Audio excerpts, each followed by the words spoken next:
Hello and welcome back to Liberal Breakdown. Today I found an interesting headline about the one and only Elon Musk, now moonlighting as the chief of government of efficiency. Oh yeah, this man is everywhere. Tesla, SpaceX, X, and now he's apparently our new corruption watchdog? Move over FBI, Elon's on the case.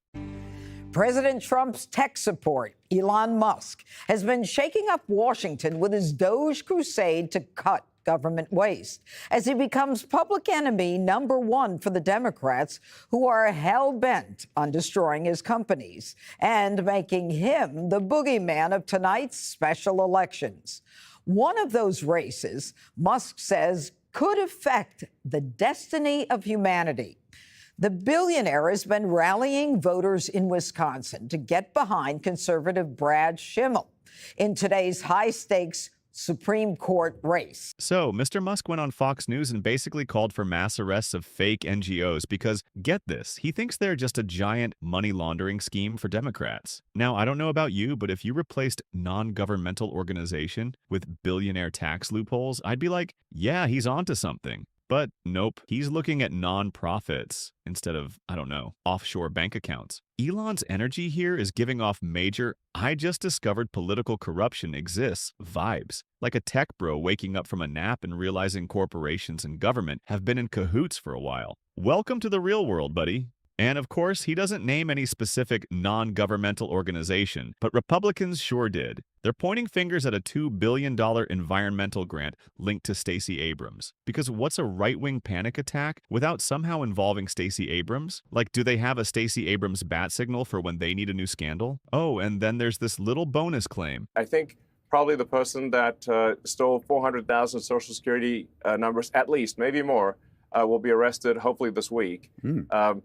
And with respect to the non-governmental organizations, these sort of fake NGOs, I think there needs to be a number of arrests in that regard as well, because these are fake charities where mostly Democrats. I don't want to be clear. There's sometimes a little bit of Republican in there because they sometimes throw the Republicans a bone to say, "Hey, be quiet about this." So that's where you start getting the uniparty thing going on. But it is overwhelmingly to Democrats, and they give give billions of dollars to NGOs run by Democrats that then go through a whole network of additional NGOs. It's a giant money laundering scheme. Really, at this point, I think the word NGO and money laundering are almost synonymous. Elon says authorities are going to arrest someone for stealing 400,000 Social Security numbers, hopefully this week. Just casually dropping a major federal crime case like it's a Tesla earnings call. Man's really out here giving us Department of Justice spoilers. I guess we'll see if the arrest actually happens, or if this is just another case of funding secured. But here's the real kicker. Musk was on Fox not just for his government detective moment, but to push a Wisconsin judicial election. Yep, this billionaire who apparently hates government overreach is really invested in state-level judge races? Super normal behavior, right? Almost like he understands how the system works, but just wants it to work in his favor. Wild. Billionaires can do anything. They can run electric car companies, launch rockets, buy social media platforms, and now they can even appoint themselves head of government transparency. So while Elon plays Batman against the uni party, whatever that means, the rest of us will just be over here wondering why the ultra-rich always act like they're the underdogs. This election to voters is not just some sort of political game show like it is to Elon Musk, who, as you were showing your viewers earlier, are giving $1 million checks to voters as a way to try to bribe them to get involved. And so while Elon Musk thinks this is all fun and games, it's going to be impacting Wisconsinites' lives. I was talking to a group of voters in Western Wisconsin, and they were wondering, about the 1849 abortion ban and what is this court going to do? Or I was talking to a family in northern Wisconsin, and they were wondering, are corporations ever going to be held accountable for the drinking water that they polluted? And so this race has real life consequences. And it's exactly why Wisconsinites are watching. And quite frankly, they don't want their vote to be bought. But here's where things get extra spicy. Musk wasn't just on Fox to play detective. Nope, he's out here hyping up a Wisconsin judicial election like it's the Super Bowl. And why? Because if Democrats win, they might redraw districts, which means fewer Republicans in Congress. So, let me get this straight.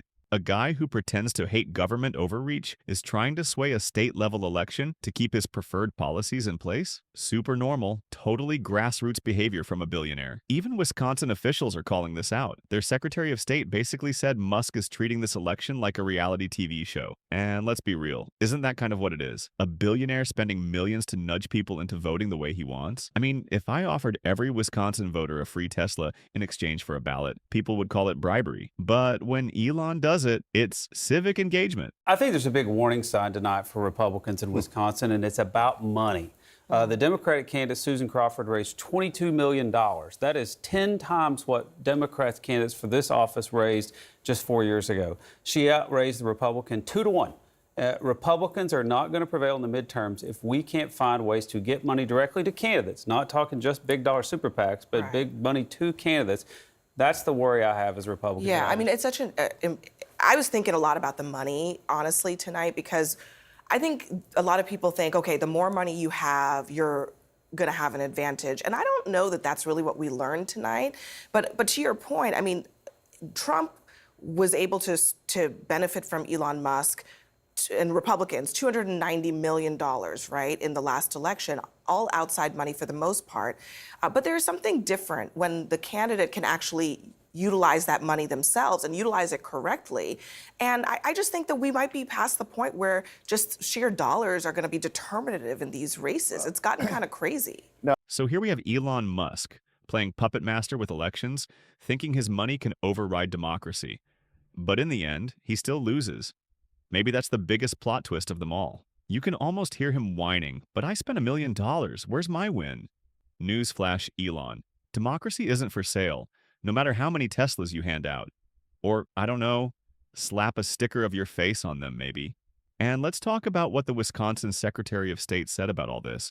She called it a political game show. I mean, is she wrong? What do you expect from a guy who rolls up in a cheesehead hat and writes checks like it's his birthday? Is there a winner here, or is it just one big, messy game of who can throw money at voters the fastest? Here's the kicker, though. Elon's out here acting like he's the champion of democracy while also trying to hijack it. And look, I get it. We all want our own little slice of the American dream. But when you're sitting on a mountain of cash and think you can just buy influence like it's a pair of sneakers, maybe it's time to take a step back and check your privilege. I mean, seriously, imagine trying to buy an election and then complaining when you lose. Classic Musk.